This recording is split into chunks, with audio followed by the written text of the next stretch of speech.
सबसे पहले मैं आपका परिचय जानना चाहूँगा। पंडित रामकिशोर वैदिक, भागवताचार्य, ज्योतिषाचार्य, नेहरू नगर, भोपाल। पंडित जी, 10 मई को काफ़ी पुनीत पर्व है अक्षय तृतीया का। और अक्षय तृतीया की जब हम बात करते हैं तो इसके महत्व की बात करें, आप क्या बताना चाहेंगे? देखिए, ऐसी मान्यता है कि अक्षय तृतीया का मतलब ही शब्द से ही होता है। अक्षय माने जिसका कभी क्षय ना हो। इस अक्षय तृतीया के दिन जो भी कार्य किया जाता है, बैसाख शुक्ल जो है, ये बैसाख शुक्ल में आता है और शुक्ल पक्ष की तृतीया तिथि को। ये तृतीया अपने आप में एक बहुत महत्व कारक होती है। इसमें किया गया पुण्य सब अक्षय हो जाता है। और आप चाहे तो पंखा दान करें या इन सब चीज़ें, जो जो चीज़ें आप दान करते हैं या इस समय जो भी आप कार्य करेंगे, चाहे वो अपने खुद के हितार्थ हो या फिर ऊपर जाने के हितार्थ हो। जैसे लोग करते हैं ना अपनी मनोकामनाएं पूर्ति के लिए, तो इस समय जैसे आपने 108 जाप किया तो वो जब आपके बैलेंस में लिखा गया, और वो ऐसा बैलेंस है कि कभी घटने वाला नहीं है, परमानेंट आपके खाते में है। अब पाप अगर हो भी जाए तो ये तो आपका अक्षय बैलेंस है, जी, जी, जी। Permanent balance. तो अक्षय तृतीया को मनाने की परंपरा के पीछे क्या कथा है? देखिए, अक्षय तृतीया को मनाने की बहुत सारी कथाएं हैं। वैसे विशेष करके ये जो अक्षय तृतीया है, इसका कोई दिन या कोई विशेष कोई कथा ऐसा तो नहीं है, लेकिन हाँ यही है कि बैसाख शुक्ल अक्षय मतलब मानी गई है।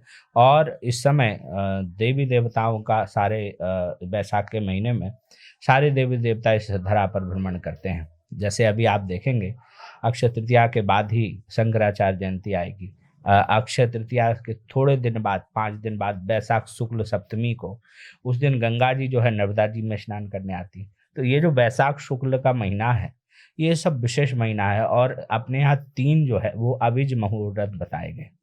एक अक्षय तृतीया, एक भौडरिया नमे और एक देवउठनी 11। ये 3 अभिन्न मुहूर्त हैं। इनमें बिना मुहूर्त के शादी हो जाती है, लेकिन इस वर्ष नहीं होगी। क्योंकि इस वर्ष इसलिए नहीं होगी क्योंकि इस वर्ष जो है गुरु और शुक्र का अस्त है। क्योंकि दाम्पत्य जीवन में जब किसी को प्रवेश करना है, दाम्पत्य जीवन मतलब वैवाहिक जीवन में प्रवेश करना है, तो उसमें शुक्र और गुरु का उदय होना बहुत आवश्यक है। दोनों अस्त चल रहे हैं, तो इस बार ये पहली अक्षय तृतीया होगी जिसमें विवाह नहीं होंगे। तो आपने बताया कि अक्षय तृतीया पर विवाह इस बार नहीं हो रहे हैं, नहीं तो अमूमन अक्षय तृतीया पर बहुत सारी शादियां होती हैं। तो हम क्या दूसरे मांगलिक कार्य जो हैं वो कर सकते हैं कि वो भी इसमें निषेध है? देखिए, गुरु और शुक्र के अस्त में जैसे गृह प्रवेश हुआ, भूमि पूजन हुई, ये सभी चीज जो है वर्जित है। क्योंकि गुरु शुक्र जो है आपके भोग का कारक है। एक लग्जरी जो लाइफ है आपके जीवन की, गाड़ी है, बंगला है, मकान है, ये सब शुक्र से संबंधित है। आप विचार करिए, कोई कमजोर हो और उस समय आप कुछ कार्य करेंगे, किसी को बीमार है और उससे कहा भाई तू दौड़ लगा, तो क्या बात दौड़ लगाएगा? ऐसे ही शुक्र जो है इन भोग विलायता वस्तुओं का कारक है और उसी का अस्त चल रहा है। और उसके अस्त में जब आप गृह प्रवेश और भूमि पूजन ये सब करेंगे तो उसका आपको फल कितना मिलेगा आप खुद ही समझिए। बीमार आदमी कितना दौड़ेगा, तो कमजोर है शुक्र। इसलिए जो है इस समय किसी को भी कुछ मांगलिक कार्य नहीं करना चाहिए। मैं जानना चाहता हूँ कि आप लंबे समय से भागवत भी कर रहे हैं और कथावाचक भी हैं आप, और लंबे समय से आप इस पुनीत पर्व में अपना योगदान दे रहे हैं। हम जानना चाहते हैं कि अक्षय तृतीया जब आती है तो किस प्रकार से हर घर में एक शुभ बेला का संकेत देती है, और हम किस प्रकार से इस शुभ बेला से कुछ सीख भी सकते हैं। हमारे पर्यावरण के दृष्टि से ये किस दृष्टि से महत्वपूर्ण है? देखिए, पर्यावरण से ये जो अक्षय तृतीया होती है, पर्यावरण तो बैसाख का महीना है तो अलग परिवर्तन हो ही रहा है। अंजुमन इसी समय आपने देखा होगा गांव तरफ और शहरों में भी ये परंपरा है, अक्षय तृतीया को ही घट रखे जाते हैं।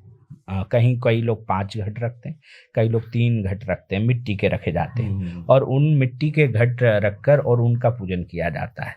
और इसी दिन से हमको, हर जीव को, हर व्यक्ति को चाहिए कि अक्षय तृतीया से गर्मी विशेष शुरू होती है और इसके बाद ही 9 तपा आते हैं। तो गर्मी का अगर सही सीजन शुरू जो होता है तो लगभग अक्षय तृतीया विशेष, तो वहां से जो है, इसलिए घट मटकी के आप हर घर में मटकी की पूजन होती है। छोटे छोटे 5 मटके रखते हैं। और कई लोग, हमारे पूर्व से रहा है कि पूर्व में इन्हीं घटों की पूजन जो है किया करते थे और उस दिन से ही मटका घर में रखना शुरू कर देते। नया मटका का पहले पूजा होगा अक्षय तृतीया के दिन और फिर उसके बाद जो है सारा घर में पानी उसी मटके का पीना शुरू करेंगे। तो इससे हमको एक और प्रेरणा लेना चाहिए। प्रकृति में तो परिवर्तन हो ही रहा है, गर्मी की विशेषता आएगी। हर हर त्योहार, हर व्रत हमको कुछ ना कुछ संकेत देता है। तो पर्यावरण में परिवर्तन गर्मी का हुआ, अब गर्मी है तो उसके लिए शीतलता, और मटके से अच्छा, मिट्टी से अच्छा कोई पात्र नहीं है।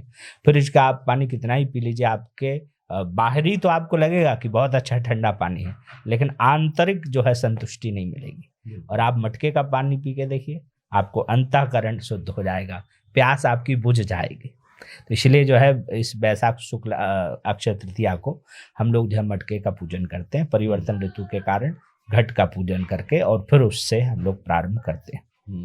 तो कुल मिलाकर अक्षय तृतीया का जो पर्व है हमारे लिए क्या संदेश लेकर आता है, और किस प्रकार से हम इससे कुछ सीख भी सकते हैं और इससे अपनाकर अपने जीवन को सफल बना सकते हैं? अक्षय तृतीया से हमको ये चीज़ सीखना चाहिए कि इस समय से ऋतु परिवर्तन हो रहा है, हमको जीवन में ये चीज़ ध्यान देना कि जैसे गर्मी आ रही है, आपके जीवन में भी कभी गर्मी आवे तो ये जो मटके हैं पानी भर रहे हैं, ऐसे ही आपको भी शीतल हो जाना चाहिए। कभी गुस्सा आए, क्रोध आए तो शीतलता लाना चाहिए। हमारी प्रकृति जो है ना वही परमात्मा है, और वो प्रकृति बरहमेश हमको संकेत देती है कुछ ना कुछ। तो शीतलता से आप समझे, गर्मी अगर आपके शरीर में बहुत है, क्रोध आ रहा है, तो शीतल होइए, संकेत मिलता है। और इस अक्षय तृतीया के दिन विशेष चीज़ें में जैसे सेंधा नमक है, पीली सरसों है, पीली सरसों इस दिन खरीदना चाहिए, तो आपको लक्ष्मी की प्राप्ति होगी। आप धनिया खरीदेंगे, लक्ष्मी। अच्छा, एक और विचार करिए, इसी समय पे धान आता है, और घरों में जो धान की व्यवस्थाएं हैं वो इसी समय शुरू होती हैं भरने की, चाहे वो कोई सा भी धान हो, कोई सा भी धान हो, वो रखने की इसी समय शुरू होता है। तो ये सब लक्ष्मी कारक हैं। जैसे धनिया है वो लक्ष्मी कारक है, पीली सरसों है वो लक्ष्मी कारक है। तो इस दिन खरीदने का महत्व है, घट का खरीदने का महत्व, कोई पात्र मिट्टी का विशेष करके, वैसे मिट्टी का पात्र ही सर्वश्रेष्ठ है। तो जनता को यही करना चाहिए कि इस दिन जो है कुछ दान पुण्य जरूर करें, विशेष करके पंखे आदि का दान करते हैं, पहले वो चलते थे, अब इलेक्ट्रिक चल रहे हैं, वो दान करिए। देखिए परिवार जैसे समय बदला वैसे परिभाषा बदली, तो ये दान करेंगे आप, जो भी दान करेंगे उससे आपको अक्षय फल प्राप्ति होगी।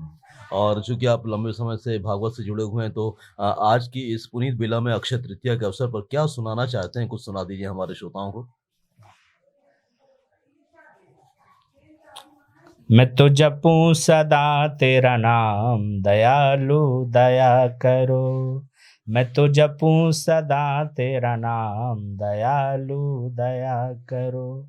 दया करो, हाँ दया करो। मैं तो जपूं सदा तेरा नाम, दयालु दया करो।